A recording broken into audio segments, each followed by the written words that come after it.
So I figured I would make a quick video on how I dry the corn down. Usually, because this is all silage variety corn off this farm here, because it's a dairy farm, by the time most guys are harvesting, come September, October, I mean, this is still 35% moisture. So I'm usually not getting into the field until right around beginning of November, sometimes December. Right about then, the corn is about 25% moisture. Still too wet for most people, but that's kind of, if I wait any longer, then I'm battling the snow like I am right now. I'm still harvesting. I got 5 acres left. So this is an November 1st 235 gravity wagon. And I've got on the inside here 4-inch drainage tile coiled up on the floor of the wagon, and about 2 feet off the floor it goes solid. That's run out the back of the wagon, if you can see that there, out the back of the wagon, up and over to this 4-inch inline. It's a VivoSun inline fan. I just put this one in here. I haven't used it yet. This is putting out 200 CFM.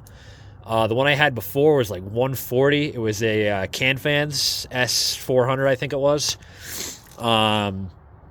This puts out a little more flow. It's not a lot, but really with a 4-inch fan, you're not going to get a whole lot of CFM, and I really can't go any bigger on the drainage tile, because any bigger, like a 6-inch or whatever, 6 or 8-inch drainage tile, when you're going to get some real good flow, it's really going to hamper the flow out of the wagon when I'm unloading into the auger. So I got to stick with the 4-inch. This is about as good as I'm going to get on this side of things.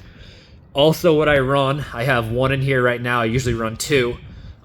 This is a B&W 128 aeration fan. It's a 6-foot tube with the fan motor on it, and the lower half of the tube is all perforated. So what that's going to do is that's going to suck air from inside the corn and blow that out the top here.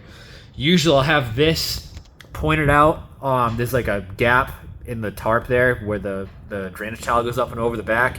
I'll have that pointed out at that opening there, so that it's not blowing the hot air onto the tarp where it's going to condensate and then drop back down onto the corn.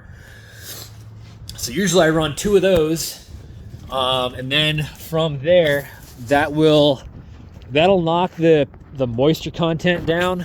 That'll knock the moisture content down. Let's say if I'm harvesting at 25%, it'll usually get down to 20, 22 in that area. Sometimes I get lucky, be right around 19.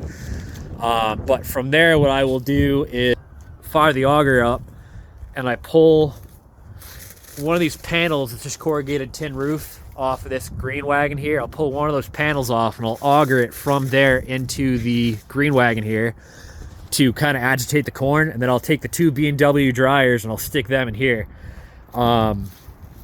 Usually when I do that, I'll get down to right about 16, 17%.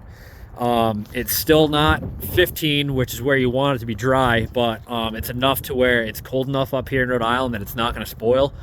I'll sell it to, I have guys, I don't sell it to a mill, I sell it direct to the other farmers. And it works out pretty well. I've never heard anyone say they've had spoilage or anything like that. So this works out pretty well for me right now. I did just pull the trigger on a GT Toxawick 370 batch dryer. It's real old, but it works good, and I think it's going to benefit me quite a bit. The biggest issue right now for me is that it takes too long to dry the corn this way, and I've only got so much storage.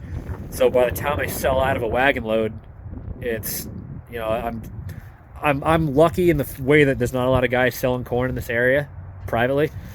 So I have a good customer base. I sell out fast, but it's not fast enough to where, I mean, I'm still harvesting corn right now. It's the middle of January, and I still got 5 acres up. And when you're only selling it a gravity wagon load at a time, it takes forever.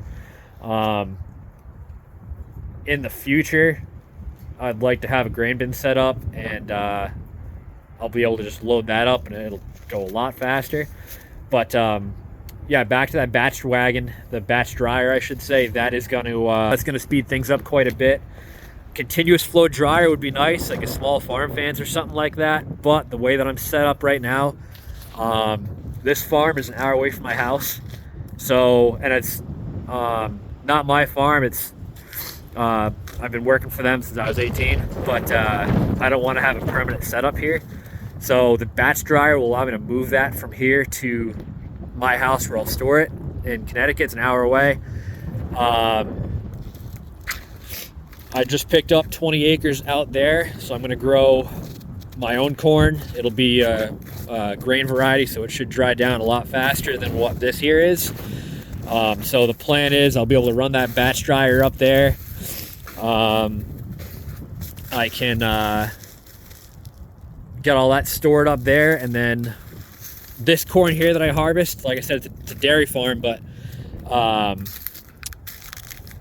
we do a corn maze, and by the time the maze is over, the custom harvesters have already come and gone, and it's not worth their time to come back and chop half dry corn that's not going to ferment. So I run the combine through it, and I harvest it off for the owner of the farm, for my boss, and they basically give me the corn to sell, because if I don't do it, then basically we just we would harrow it into the ground come spring. And when you do that, I mean, we always have stuff come up. We never get to disking it in until right before we start to plant. And of course, you know, you knock the kernels into the ground and they're all sprouting, nothing's in a row, and you got to disc it 3 or 4 times. It's a nightmare. So this kind of works out good for everybody.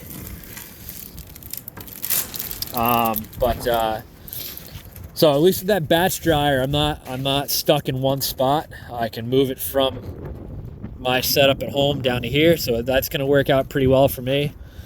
I'll get a video coming to that thing when I get it home. I'm supposed to go pick it up this past weekend, and I had an issue with the truck.